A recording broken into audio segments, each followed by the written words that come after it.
This is part one of a four-part series focused on the 20th anniversary of the 1999 massacre at Columbine High School. My guests include survivors of the tragedy and trauma experts. We'll also introduce the new documentary about the shooting called Are Columbine. So I'd like to introduce our august panel. I'm honored to have all of them here. And I will just say a word about each and ask them if they'd like at this time to add to it. Of course, Frank DeAngelis at the far end, who is the principal of Columbine High School and really a hero in many ways, the way he took care of that school and the kids and the community. So let's give Frank a round of applause. And Frank, is there anything you want to add to that short bio? I am short, so anyway, it's just an honor to be up here on the panel, and the film was just fantastic, and people asked me what I felt about it. It was really helped with the healing. And the one thing, I know we have a lot of people in attendance today that were part of that Columbine community, and you know, people always ask me, they said, you know, Columbine really needed you, but I needed Columbine much more than it needed me. And I just want to thank all the people that were part of that community. Columbine High School is fantastic, and it will always be a part of my life, even though I'm retired. So once again, thank you. Thanks, Frank. And Kiki Leba is here. Kiki, of course, was and is a teacher at Columbine, which is pretty amazing. You'll see him. He's featured in the film. And when you get to find out, you've got to see this movie. When you see his journey, it's really extraordinary. It's an absolute honor having you here, Kiki. Thank you very much. What else could you say? Thank you. I'm really pleased to be a part of this project, and a project that I was really never supposed to be a part of. And I love how it worked out, and I love the film, and I'm really eager for our community to see this. And also, can't wait for other communities that have been through gun violence to see this film. So one of the things Kiki also has done, he's established an extraordinary connection at Sandy Hook in Newtown with that community, and has literally ministered in a certain way to other communities around the country. So it's just wonderful, the work he's done, and the fact he's still a rebel as well. Okay, my next guest is Rick Kaufman. Rick was co-led the crisis response team for the Jeffco Public Schools. So he had an extraordinary mission, and maybe can talk a little bit more about that. But first of all, Rick, thanks so much for being here. Thank you. I'm pleased to be here, and thank you to Laura, who reached out to me a number of years ago when we were living in Minnesota at the time and talked about the film. You said it was an incredible mission, but it was not a mission that couldn't be done with some incredible teammates, some of them who are here today, who we owe a tremendous amount of gratitude to them for the dedication and focus they had in helping a community, a school and a school district heal. And I think we were successful in many respects, and we learned a lot. And I've taken that and continue to work in schools for the better part of 20 years now, and trying to make them more safe, more secure, be more prepared to respond and recover from these horrible incidents, whether it's been from Parkland to San Bernardino City Unified to Sandy Hook to a whole lot of others in between. So I'm pleased to be here and to speak on the topic of school safety. And I'd especially like to thank Rick for his work with schools across the country. Really, he's done an extraordinary job helping thousands of people. So thank you, Rick. Thank you. Thank you. And maybe most importantly, we actually have a licensed therapist on our panel. Rebecca Wilson Case is here. Rebecca, thank you for being here. You're also an adjunct professor at the University of Denver, and you're the regional director for heart-centered counseling as well, a trauma expert, and you're also a trainer in EMDR. So I mean, you could talk about any of those, but what else should we add to that? I think you covered it well, so I'm just really honored to be here. Thank you for Laura for inviting me to just sit on this panel with this amazing group of human beings. Really. All right. Thanks so much. And last but not least, from the class of 2002, the producer and the director of the film herself. And for those of you who have seen it, she has done an absolutely extraordinary job. And as someone personally who's been involved in the film industry and knows how difficult it is to make a good film, because I've only made bad ones, I was just tremendously impressed with Laura Farber's work. So let's welcome our producer and director.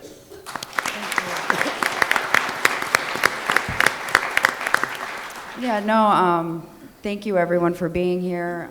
Thank you to the panelists for participating in this. And I'm really looking forward to this discussion today and having the audience participate as well and hearing from these experts on all topics. So we're gonna make Laura answer the first few questions, and I know she's heard a lot of these before, but I think people are really interested in just your decision to do this. How did you decide to do something that I think all of us would assume is going to be somewhat traumatic? Yeah, I heard that also in the beginning, that it was going to be traumatic, and it didn't hit me until I actually started the work. And by starting the work, I mean by filming, going through footage. What's your emergency? Apparently there's been a shooting up here at the Columbine High School. Okay. We've got people on the way. Do you have any more information? No, I don't. One of the SWAT team guys comes in here and they bring us through, and we walk into this room. There was a good amount of officers in here. One of them says, you know, keep your hands up. So we had to, lock our hands like this. They said, when you get to the door, we're gonna do a pat down and then we'll release you. I'm looking down this hallway. The entire hallway is lined on each side with SWAT. And they gave me the clearance to go. They just said, run. Anyway, just this project was something that's important because I felt like someone from the community, we didn't get to tell our own story. If we were there, I felt like it was narrated by everyone from the outside that hadn't been through what we had been through, and specifically the freshman class, because that's what I knew. And being there for 3 years after, and I'm not gonna lie, it is a small love letter to Columbine and the Columbine community. But that's because we joined forces, we stuck together, and it was really important that I came back to just see how everyone was doing and healing for me personally, and then I noticed that it was also happening to others around me, and the people in the film helped me through that. I want to talk about some of the mental health issues and healing, but first of all, and Frank, I'd like to start with you, is what did you learn from this experience and from the 2 decades that you've been involved in this? I think the thing that I learned, and I learned it early on, it's a marathon and not a sprint. And the question people ask me all the time is, when does it get back to normal? And it doesn't. We had to redefine what normal is. And the second thing I learned, we all went through the same experience, but people were feeling things differently. And that was probably the most difficult thing, meeting the needs of everyone. There were people that wanted to talk about it. There were people that wanted to journal about it, and that's how they healed. There were other people who felt the sooner I get back to doing what I was doing prior, that's going to help me heal. And then we had some people in between, so just trying to meet the needs of everyone else. And the other thing that I'm really on a crusade for is there's kids, and I call them kids, they're young adults right now, that are really struggling. And unfortunately, the mental health that was provided for us for the first 3 years is gone. And a lot of these kids did not start feeling some of the traumatic experiences they had until later, and they're trying to get help now. So I think it's a long process, and we can't give up hope, and we got to continue to help those kids that were deeply affected.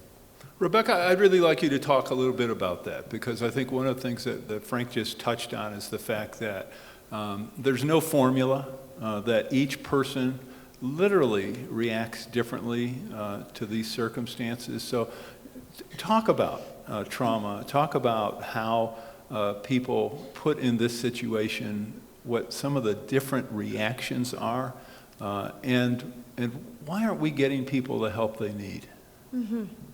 So That's only 6 questions. that's a big question, yeah.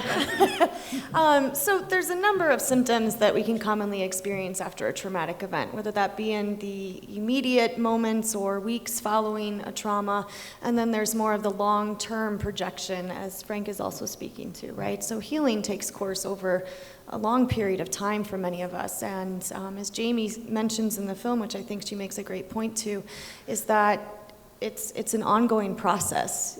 It's not something that you might just be done with at any point in time, that it can look different and evolve over the years. So following a traumatic experience, it's really normal to feel isolative, to feel anxious, to have a lot of dreams, to be thinking about the event, to be running through what you did or didn't do, trying to see what you could have done differently or what did you do right.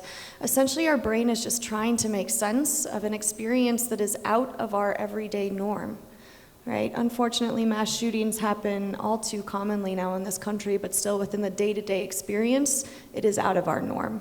And so when we go through a traumatic experience, we're trying to make sense of something that doesn't really fit into our schema, our normal everyday, what does the world look like? So in regards to healing and looking at kind of the more long-term process related to trauma, if you're experiencing what we call clinically significant symptoms, which is essentially where symptoms have persisted for a significant amount of time and are impairing your day-to-day ability to function and cope. So if you have found, I can't get out of bed for the last month because I'm so depressed and I'm about to lose my job, right? If it's, I haven't been able to sleep because every night I have such intrusive and horrific nightmares, or even I'm having thoughts of wanting to end my life. That's more of an indicator that it's really time to seek some support. And trauma is not something that you need to heal on your own, and actually the research indicates that we heal best when we can connect to others. And again, healing looks different for everyone. So for Laura, part of that was making this amazing documentary. As she just said, this was my love note, right? I'm sure that was a big part of your healing, Yes. right? And for some of these other individuals at the panel, just being so involved in being the change in the world. And for Gus, who's in the video, right? A big piece for him is putting his experience into his art, which is his music. And so it looks different for everybody. So I think an important thing to know is that there's no script, there's no one frame that your healing process or things are supposed to look like, and to have compassion for whatever that looks like for you.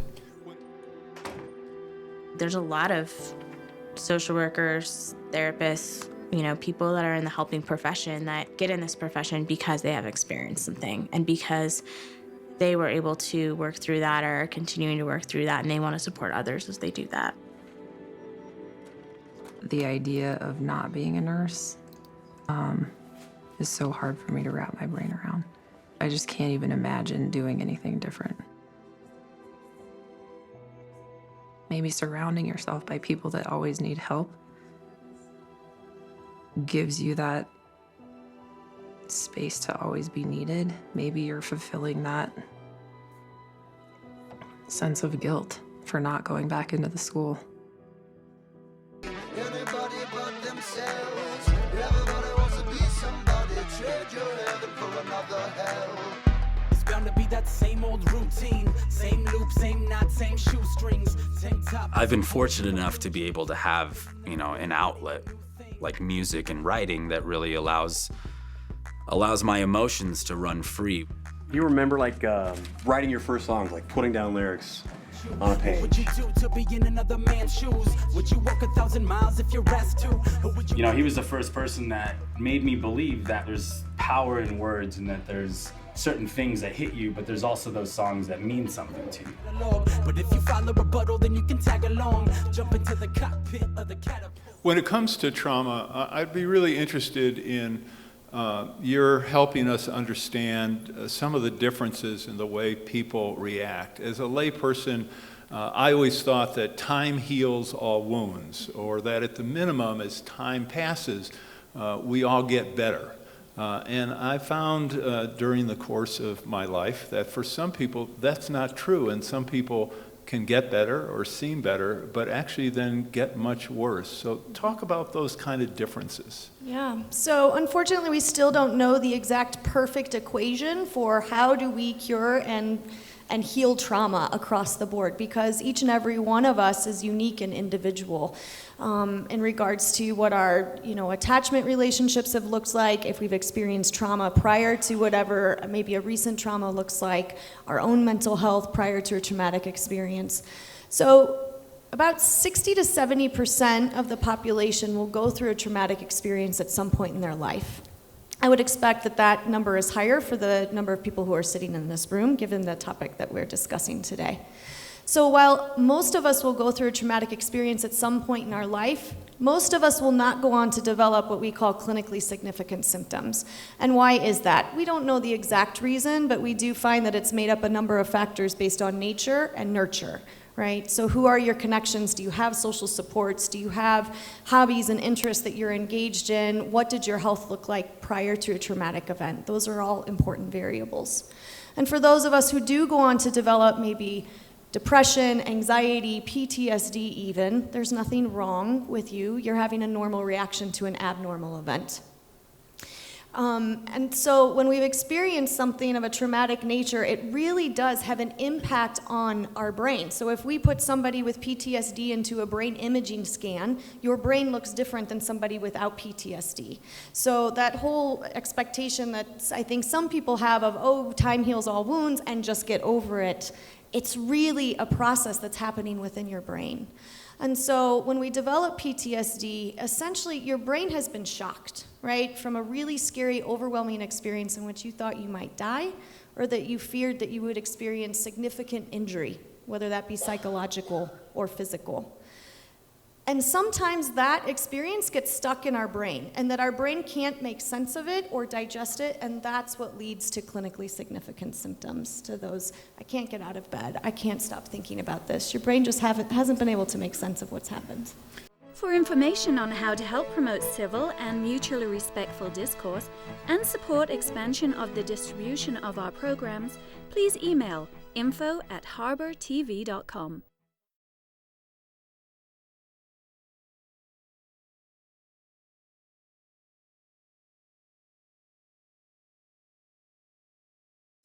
The Rex Howell Broadcaster of the Year Award recognizes an individual who, through leadership, skill, and dedication, is advancing the broadcast industry in our state and our nation. Tonight, we honor Aaron Harber.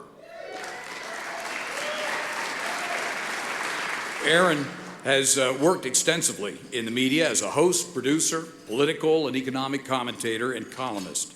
Today, the Aaron Harber Show is the focus of his media involvement. Aaron, it is a privilege to present you with the Rex Howell Broadcaster of the Year Award. Congratulations.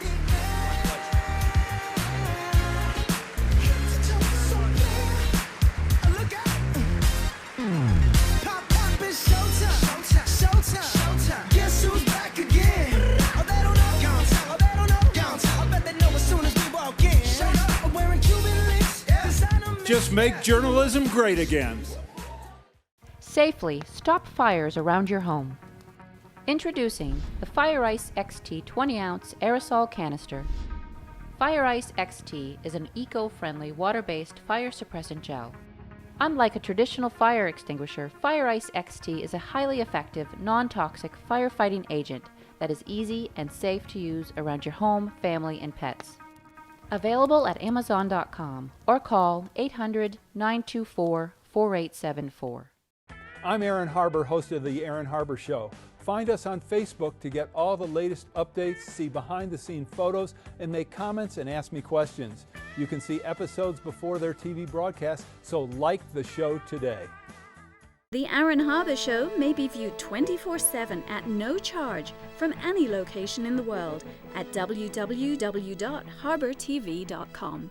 So Kiki, that certainly seemed to have happened to you. I mean, you were in a position where you not only were there and had the direct experience and suffered as a result of that, but you also were someone that everyone was expecting to be strong, that everybody expected to lean on. So I'd be interested in your experience from that perspective, and also what did you learn? And of course, Frank, you were in the same type of situation in a big way. I'd like you, after Kiki talks, I'd like you to comment about the expectations, because from a public perspective, someone such as myself observing you, you were extraordinary.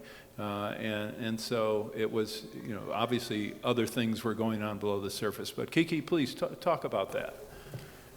The trauma that I experienced in the aftermath was something that set on immediately. I remember that night experiencing hypervigilance, and of course I didn't know what it was called, but I remember the symptoms of hypervigilance, walking into an apartment complex and noticing where cars were parked, which porch lights were on, and details that were completely insignificant to me previously. And I began feeling the elevated levels of anxiety, elevated levels of adrenaline. My adrenal response was completely out of whack. I would have a similar adrenal response to a doorknob turning that I might hear to a gunshot. And my sleep patterns were disrupted and completely just trash. And I went through the days, put on my game face to go to work and get through the school day. And when I would get to school, I think that was the place where I felt, ironically, I felt safe. I was ready to, that routine gave me some purpose and some focus as my concentration diminished. So that was a place where I think I was functioning the best at the time. And then when I would go home, I would let down, and I had all kinds of symptoms that I was exhibiting at home. I talk about how my family got the leftovers. They got the tattered remains of me at the end of the day and on the weekends, and I was often sleeping, battling depression.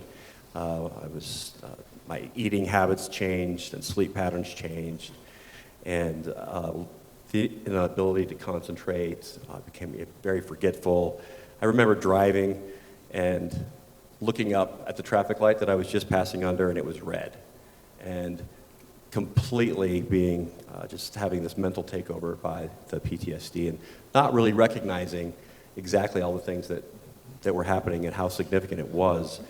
And I think it worked its way into every aspect of my life. My immune system became weakened, and I became very sick. I was experiencing symptoms that I had never experienced previously.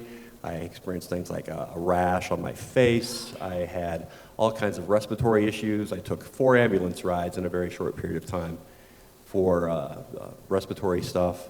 And it was all related to my lack of care for myself at that time.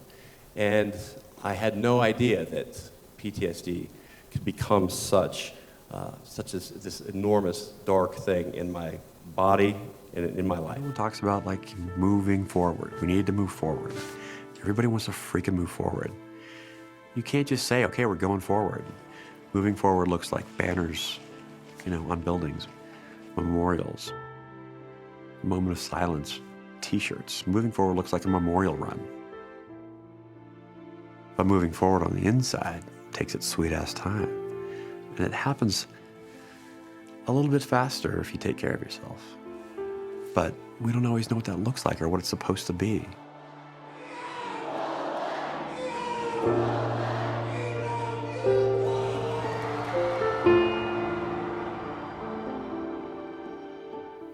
And so when you step back and look at the entire experience, and especially your work with others, what are some of the lessons, what are some of the things that you've learned that really opened your eyes or you feel are important?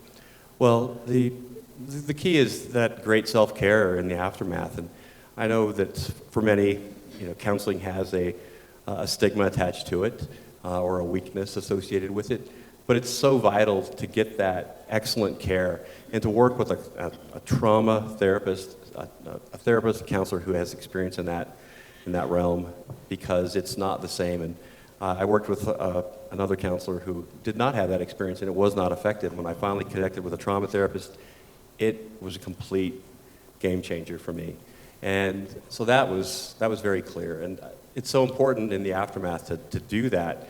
And I recognize that in my opportunities that have come up to work with other communities that have been through gun violence, that I needed to be in a good place. I need to be in a great place to go and work with those communities, because to walk into a room of people that have been highly impacted by gun violence, that are highly traumatized, I need to know that I'm in a good situation to do that. And I'd be foolish of me to do otherwise. And so I'm not perfect in how I do it, but I try to do some things that look like self-care for myself. And for me, I try to keep that kind of simple. And but it's vital, and it's something, like Jamie addresses in the film, that it goes on. It's a lifelong thing. It's just an added part of my life, and having that awareness. So Frank, you were really in an extraordinary position. You had literally thousands of people, when you look at students and parents in the community, looking at you 24/7, day after day, expecting so much of you. And in many ways, you obviously delivered. What was going on inside? And Kiki mentioned it. I actually had someone from the district tell me that if you seek mental help, that's a sign of weakness. And if you do, you better not tell anyone, because you're going to be deemed unfit for duty.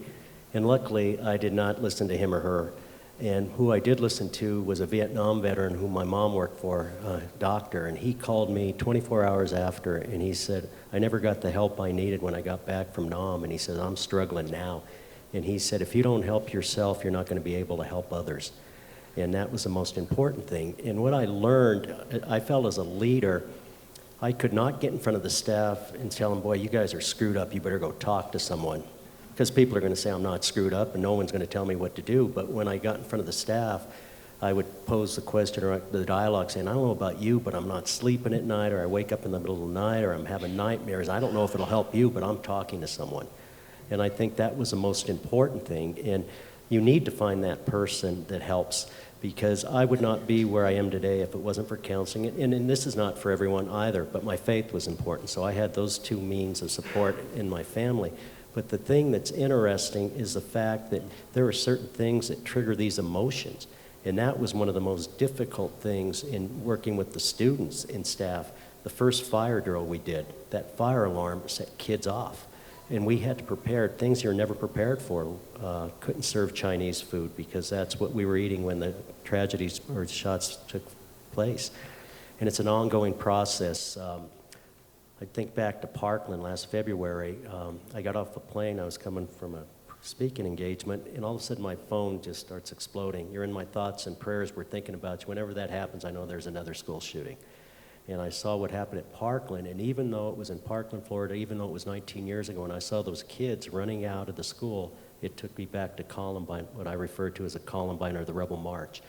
And I had to get myself together, and something I learned through counseling is called touchstones, and I wear some medals around my neck, and I start grabbing those saying, this is not 1999. When people say counseling's a sign of weakness, it's a sign of strength, and this is what I pose to people, and Kiki touched upon it. I mean, if you broke your arm, and people will say, well, I got my spouse, I have my significant other to talk to, that's great. But if you broke your arm, would you allow them to fix your arm? I know my wife would like to fix my arm at times, but one of the things that's important is you need to get that professional help, a trained therapist, and I think that's important.